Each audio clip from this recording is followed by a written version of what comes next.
আজ তৈরি করে দেখাবো দেশি মুরগি রান্না। একটু ভিন্ন স্বাদে কিভাবে মাংস রান্না করা যায় সেই টিপসগুলো আজকে শেয়ার করব। আশা করছি আজকের রেসিপিটাও আপনাদের সবার কাছেই ভালো লাগবে। চলুন আজকের রেসিপিটা দেখে আসি। প্রথমেই দিয়ে দিচ্ছি পরিমাণ মতো তেল। তেল গরম হয়ে আসলেই দিয়ে দিচ্ছি 1 কাপ পরিমাণ পেঁয়াজ কুচি।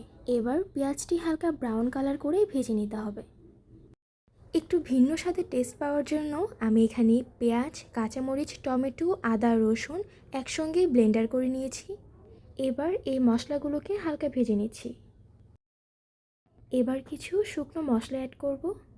দিয়ে দিচ্ছি 1 চামচ পরিমাণ হলুদের গুঁড়ো, 1 চামচ পরিমাণ লাল মরিচের গুঁড়ো, 1 চামচ পরিমাণ ধনিয়া গুঁড়ো। দিয়ে দিচ্ছি গরম মশলা গুঁড়ো। আজকের রান্নায় কিন্তু কোনো ধরনের গোটা মশলা অ্যাড করিনি।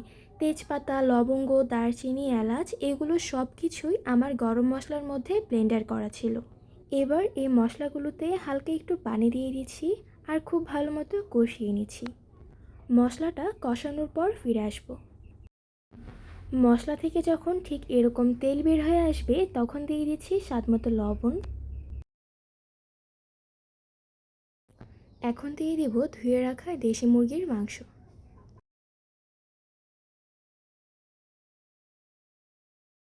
এবার এই মাংসগুলোকে একটু সময় নিয়ে রান্না করে নেব। দেশি মুরগির মাংস কিন্তু মোটামুটি একটু শক্ত হয়ে থাকে, যার জন্য একটু বেশিক্ষণ সময় নিয়ে সিদ্ধ করলে মাংসটা অনেক বেশি সফট হবে। খুব ভালো মতো মিশিয়ে নিলাম। এবার ঢাকনা দিয়ে ঢেকে দেবো যতক্ষণ পর্যন্ত মাংস থেকে তেল বের না হয়ে আসে। মাংস থেকে তেল বের হয়ে আসলেই দিয়ে দিচ্ছি কেটে রাখা আলুর টুকরো। মাংসটা ভালো মতো সিদ্ধ হওয়ার জন্য একটু গরম পানি দিয়েছিলাম।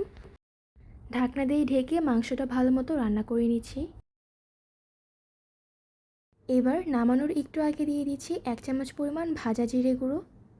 তৈরি হয়ে গেল কিন্তু আজকের মুরগির মাংসের কষা ভুনা। মাংসের কালার দেখলেই কিন্তু বুঝতে পারবেন আজকের রান্নাটা কেমন হয়েছে। এইভাবে অবশ্যই বাসায় মাংস রান্না করবেন। আশা করছি রেসিপিটি ভালো লাগবে। সকলকে ধন্যবাদ জানিয়ে এইখানেই বিদায় নিচ্ছি। আল্লাহ হাফেজ।